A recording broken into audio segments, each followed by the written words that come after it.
Assalamualaikum warahmatullahi wabarakatuh. Halo guys, jadi pada video pembelajaran kali ini kita akan membahas tentang demokrasi liberal. Sebelumnya, izin memperkenalkan diri, kami dari kelompok 4 dengan saya Din Farida. Dan berikut adalah rekan-rekan saya, ada Lutfi Nabila, Syakila Maira, Nadia Cahya, Ahmad Dwi, dan Natma Solah. Oke, di sini ada peta konsep nih yang bakal kita bahas tentang demokrasi liberal. Yang pertama, perkembangan politik, dan yang kedua, perkembangan ekonomi, yang ketiga, perkembangan sosial dan budaya, dan yang terakhir yaitu perkembangan pendidikan. Sebelum kita membahas satu persatu tentang demokrasi liberal, kita akan membahas tentang apa sih yang dimaksud dengan demokrasi liberal dan bagaimana latar belakang terbentuknya demokrasi liberal. Demokrasi liberal di Indonesia terjadi pada tahun 1950 sampai dengan tahun 1959. Sejak November 1945 sampai dengan tahun 1949 telah terjadi pergantian sistem pemerintahan yang dari presidensial ke parlementer. Ini tidak diikuti oleh perubahan undang-undang. Perjuangan diplomatik Indonesia dalam konferensi meja bundar, salah satu isinya adalah Belanda mengakui Indonesia sebagai Republik Indonesia Serikat atau RIS. Pada tanggal 27 Desember 1949, Indonesia menjadi sebuah negara yang berdaulat dan merdeka. Republik Indonesia Serikat terdiri dari 15 negara bagian yang dibentuk oleh Belanda. Status Irian Barat diselesaikan dalam waktu 1 tahun setelah pengakuan kedaulatan. Pada tanggal 17 Agustus 1950, Republik Indonesia Serikat resmi dibubarkan dan Indonesia secara resmi kembali menjadi kebentuk negara kesatuan, tetapi tidak kembali kepada Undang-Undang Dasar 1945 seperti yang disepakati di dalam rapat PPKI di awal kemerdekaan Indonesia. Tahun 1950 sampai 1959, Indonesia menganut sistem demokrasi liberal dan sistem pemerintahannya adalah kabinet parlementer. Konstitusinya adalah Undang-Undang Dasar sementara tahun 1950. Pada masa demokrasi liberal, sistem pemerintahan yang dianut adalah sistem pemerintahan parlementer, yang dimana kepala pemerintahan dipimpin oleh Perdana Menteri, sedangkan Presiden hanya sebagai simbol kepala negara. Lamanya masa jabatan kabinet tidak diatur karena Perdana Menteri bisa kapan saja dijatuhkan oleh parlemen dengan mosi tidak percaya terhadap kinerja dan kebijakannya. Oke, secara ringkasnya, apa sih itu demokrasi liberal? Demokrasi liberal muncul setelah Republik Indonesia Serikat dibubarkan pada tahun 1950. Pemerintahan Republik Indonesia masih melanjutkan model demokrasi parlementer yang liberal. Kabinet dipimpin oleh seorang Perdana Menteri dan bertanggung jawab kepada parlemen. Presiden hanya berkedudukan sebagai kepala negara. Kemudian, seperti peta konsep yang telah saya jelaskan sebelumnya, pertama-tama kita akan membahas tentang perkembangan politik pada masa demokrasi liberal. Tahun 1950 sampai 1959 merupakan masa memanasnya partai-partai politik pada pemerintahan Indonesia. Pada masa ini terjadi pergantian kabinet, partai-partai politik terkuat mengambil alih kekuasaan. Contoh partai-partai politik terkuat pada masa demokrasi liberal adalah Partai PNI dan Partai Masyumi. Untuk kabinet pertama, Kabinet Natsir. Kabinet ini dilantik pada tanggal 7 September 1950 dengan Muhammad Natsir dari Partai Masyumi sebagai Perdana Menteri. Kabinet Natsir merupakan koalisi yang dipimpin oleh Partai Masyumi bersama dengan PNI. Kabinet ini memiliki struktur yang terdiri dari tokoh-tokoh terkenal duduk di dalamnya seperti Sri Sultan Hamengkubuwono, M.R. Asad, R. Juanda, dan Prof. D.R. Sumitro. Dan ada program pokok dari Kabinet Natsir. Yang pertama, menggiatkan usaha keamanan dan ketentraman. Yang kedua, mencapai konsolidasi dan menyempurnakan susunan pemerintahan. Yang ketiga, menyempurnakan organisasi angkatan perang. Yang keempat, mengembangkan dan memperkuatkan ekonomi rakyat. Yang kelima, memperjuangkan penyelesaian masalah Irian Barat. Alasan berakhirnya masa jabatan, adanya mosi tidak percaya dari PNI menyangkut pencabutan PP nomor 39 tahun 1950. Prestasinya yaitu Indonesia masuk PBB. Berlangsungnya perundingan antara Indonesia Belanda untuk pertama kalinya mengenai masalah Irian Barat. Yang terakhir, sistem ekonomi gerakan benteng yang direncanakan oleh Menteri Ekonomi Sumintro Jojo dan Kuswomo. Kabinet yang kedua, Kabinet Sukiman. Setelah Kabinet Natsir mengembalikan mandat pada Presiden menunjuk Sartono, Ketua PNI, menjadi formatur. Namun gagal, sehingga dia mengembalikan mandatnya kepada Presiden setelah bertugas selama 28 hari. Presiden Soekarno kemudian menunjukkan Sidik Soedjojo Soekatro dari PNI dan Sukiman dari Masyumi sebagai formatur dan berhasil membentuk Kabinet Koalisi Masyumi PNI. Kabinet ini terkenal sebagai nama Kabinet Sukiman Sweberjo. Kabinet ini mengutamakan skala prioritas terhadap peningkatan keamanan dan ketertiban negara. Akan tetapi, kabinet ini kemudian mengalami sandungan setelah parlemen mendengar bahwa kabinet ini menjalin kerjasama dengan blok barat, yaitu Amerika Serikat. Ada program pokok dari Kabinet Sukiman, yaitu yang pertama, menjamin keamanan dan ketentraman. Yang kedua, mengusahakan kemakmuran rakyat dan memperbarui hukum agraria agar sesuai dengan kepentingan petani. Yang ketiga, mempercepatkan persiapan pemilihan umum. Yang keempat, menjalankan politik luar negeri secara bebas aktif, serta memasukkan Irian Barat ke dalam wilayah RI secepatnya. Yang kelima, menyiapkan undang-undang tentang pengakuan serikat buruh, perjanjian kerjasama, penetapan upah minuman, dan penyelesaian pertikaian buruh, yaitu ada masalah dihadapi. Yang pertama, pertukaran nota keuangan antara Menteri Luar Negeri Indonesia. Yang kedua, adanya krisis moral. Yang ketiga, masalah Irian Barat belum juga teratasi. Yang keempat, hubungan Sukiman dengan militer kurang baik. Tiga, ada Kabinet Wilopo. Pada tanggal 1 Maret 1952, Presiden Soekarno Wilopo dari PNI sebagai formatur. Setelah bekerja sama 2 minggu berhasil dibentuk kabinet baru di bawah pimpinan Perdana Menteri Wilopo, sehingga bernama Kabinet Wilopo. Kabinet ini mendapatkan dukungan dari PNI, Masyumi dari PSI, yaitu ada program pokok dari Kabinet Wilopo adalah program dalam negeri menyelenggarakan pemilihan umum untuk memilih Dewan Konstitut, DPR, dan DPRD, meningkatkan kemakmuran rakyat, meningkatkan pendidikan rakyat, dan pemulihan stabilitas keamanan negara. Yang kedua, program luar negeri, penyelesaian masalah hubungan Indonesia-Belanda, mengembalikan Irian Barat ke pangkuan Indonesia, serta menjelaskan politik luar negeri yang bebas aktif. Akibat peristiwa Tanjung Morawa, muncullah mosi tidak percaya dari Serikat Tani Indonesia terhadap Kabinet Wilopo, sehingga Wilopo harus mengembalikan mandatnya pada Presiden pada tanggal 2 Juni 1953. Yang keempat, Kabinet Ali Satromijoyo. Kabinet yang terbentuk pada tanggal 31 Juli 1953 merupakan kabinet keempat yang dibentuk selama masa demokrasi liberal. Kabinet ini mendapatkan dukungan banyak partai, termasuk Partai Nahdlatul Ulama NU.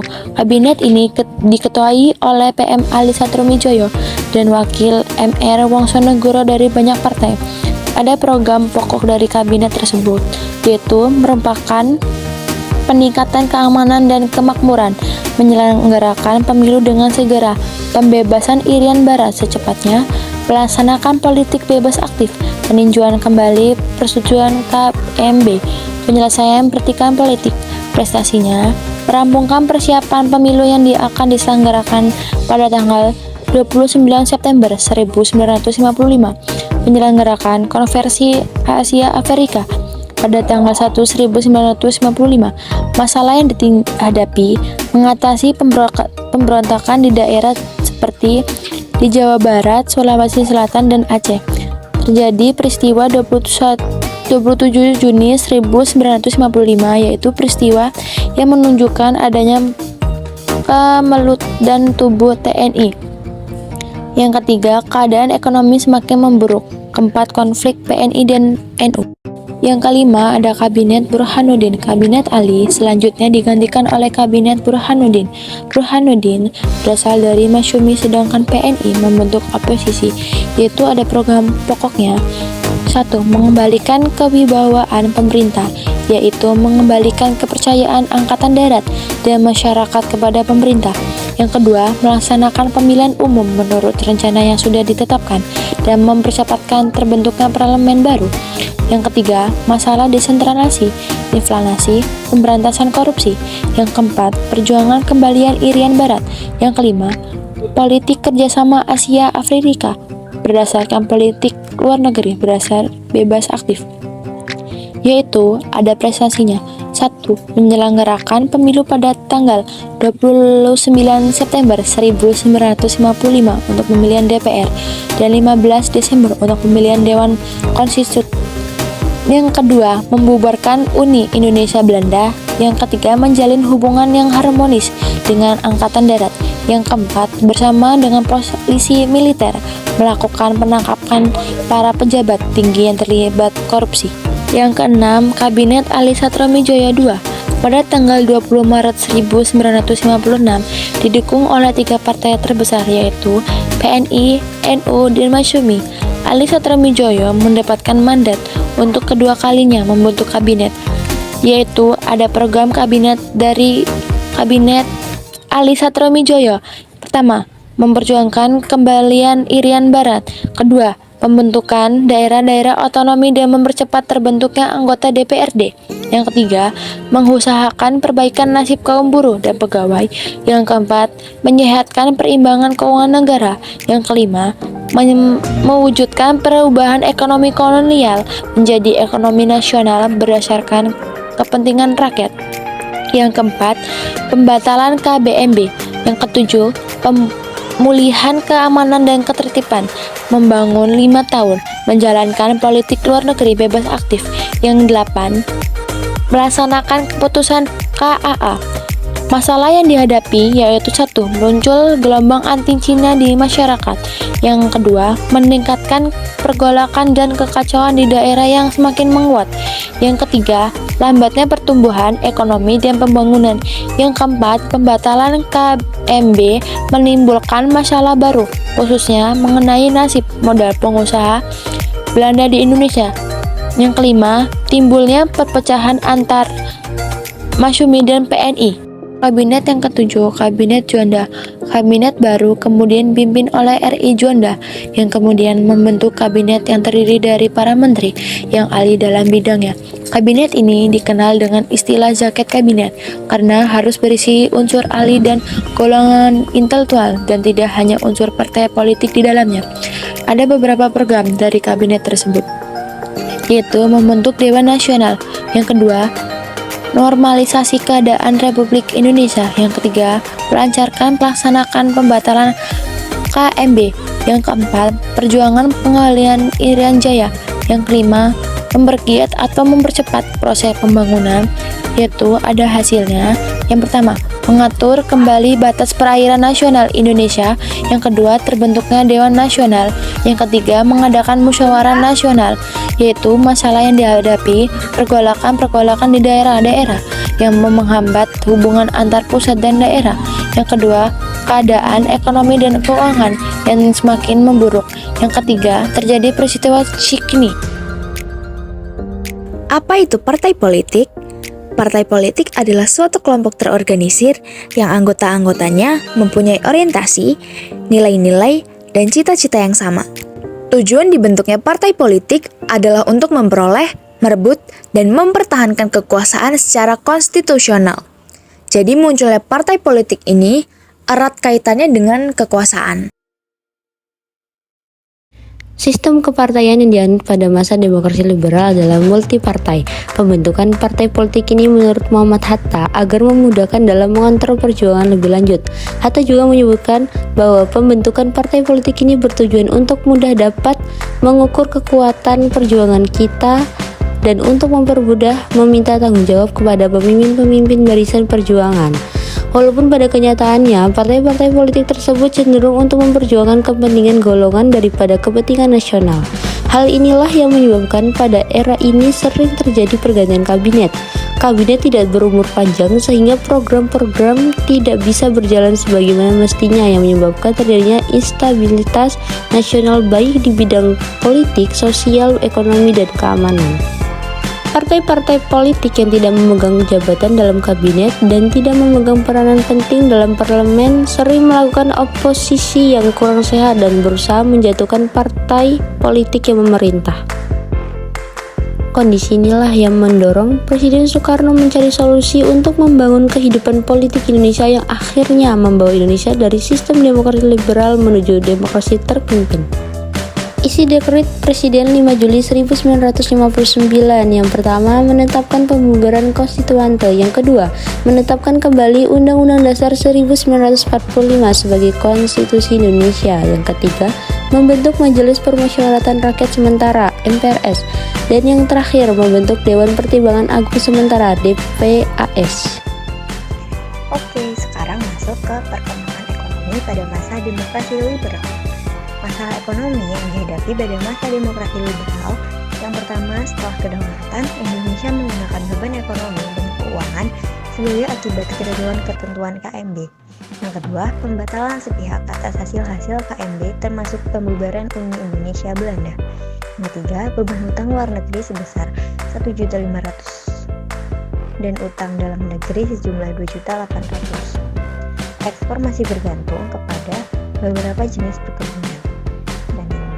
Produksi barang-barang ekspor ini di bawah produksi sebelum Perang Dunia Kedua. Yang keenam, masalah jangka pendek mengurangi jumlah uang yang beredar dan mengatasi kenaikan biaya hidup.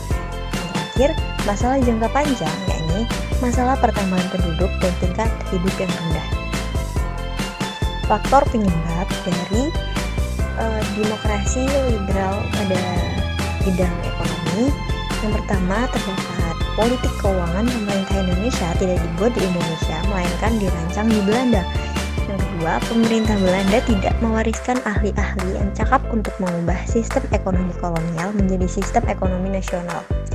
Yang ketiga, tidak stabilnya situasi politik dalam negeri mengakibatkan pengeluaran pemerintah untuk operasi-operasi keamanan meningkat. Yang keempat, defisit keuangan. Yang kelima, angka pertumbuhan jumlah penduduk yang besar. Lalu masuk ke kebijakan-kebijakan ekonomi pada masa demokrasi liberal. Yang pertama ada gunting sheaffolding. Kebijakan ini adalah kebijakan pemotongan nilai uang atau sunering dengan cara memotong semua uang yang bernilai 2,50 ke atas hingga nilainya hanya tinggal setengahnya. Diberlakukan oleh Menteri Keuangan Sheaffolding Prawira Negara pada masa pemerintahan RIS. Tujuannya untuk menanggulangi defisit anggaran sebesar 5,1 miliar dan dampaknya rakyat kecil tidak dirugikan karena memiliki uang 2,50 atas hanya orang-orang kelas menengah dan kelas atas. Yang kedua ada program ekonomi benteng. Sistem ekonomi gerakan benteng merupakan usaha pemerintah Republik Indonesia untuk mengubah struktur ekonomi yang berat setelah pada masa Kabinet Natsir yang direncanakan oleh Menteri Perdagangan Sumitro Joyo Hadikusumo. Tujuannya untuk mengubah struktur ekonomi kolonial menjadi struktur ekonomi nasional. Lalu, ada nasionalisasi Dejavas Bank. Untuk meningkatkan rasa rasionalisme, maka pada akhir tahun 1951, pemerintah Indonesia melakukan nasionalisasi Dejavas Bank menjadi Bank Indonesia. Tujuannya untuk menaikkan pendapatan dan menurunkan biaya ekspor, serta melakukan penghematan secara drastis. Lalu, ada sistem ekonomi Alibaba. Sistem ekonomi Alibaba diperkasai oleh Menteri Perekonomian Ishak Chokro Hadi Surjo. Ali digambarkan sebagai pengusaha pribumi, Baba digambarkan sebagai pengusaha non-pribumi khususnya Cina. Tujuannya yang pertama untuk memajukan pengusaha pribumi, yang kedua agar para pengusaha pribumi bekerja sama memajukan ekonomi nasional. Yang keempat, memajukan ekonomi Indonesia perlu adanya kerjasama antara pengusaha-pengusaha pribumi dan non-pribumi. Yang terakhir ada persetujuan finansial ekonomi atau FINEK.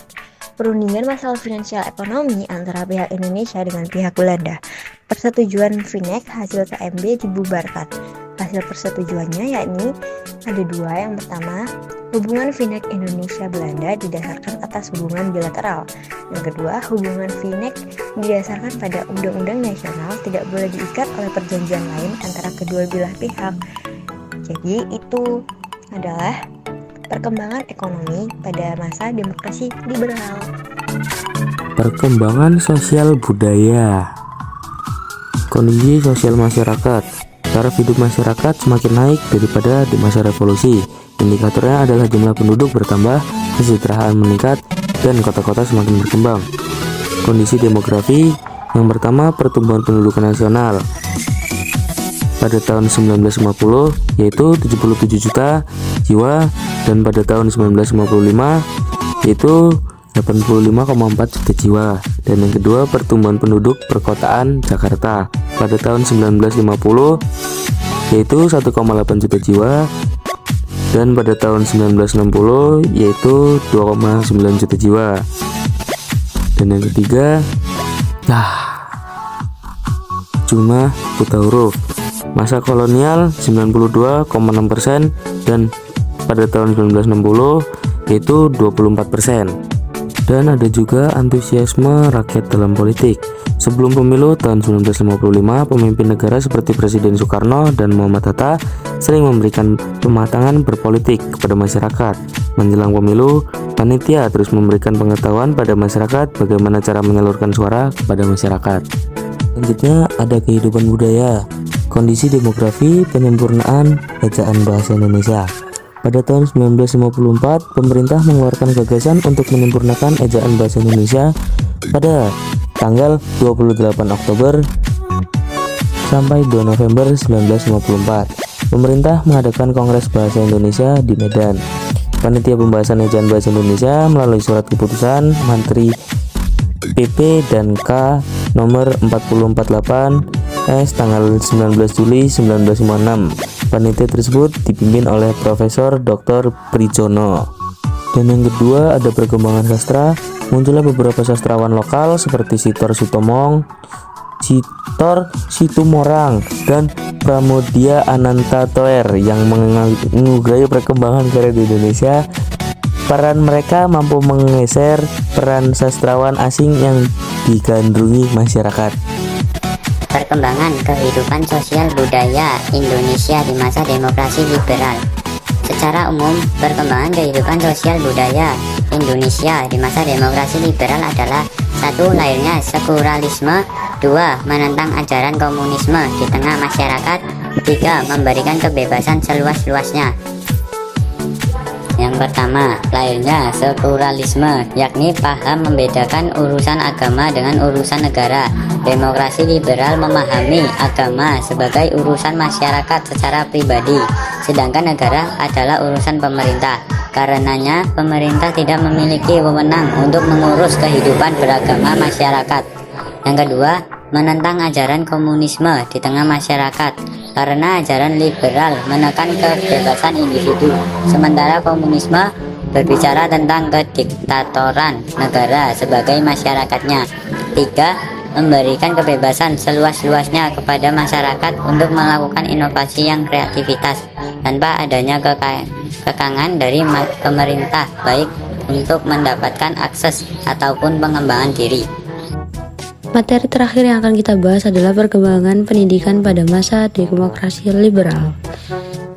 Yang pertama, sistem pendidikan. Pada masa demokrasi liberal, sistem pendidikan yang dilaksanakan adalah dengan sistem desentralisasi, yang mana SD dan SMP menjadi urusan pemerintah daerah provinsi dengan supervisi dari pemerintah pusat.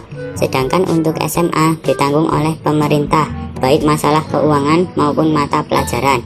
Namun perhatian terhadap pendidikan dirasa masih kurang karena anggaran yang digelontarkan dari APBN masih cukup sedikit, yaitu 5,1% APBN pada masa 1950 dan masih kalah pada masa kolonial Belanda yang mencapai kisaran 19,3%.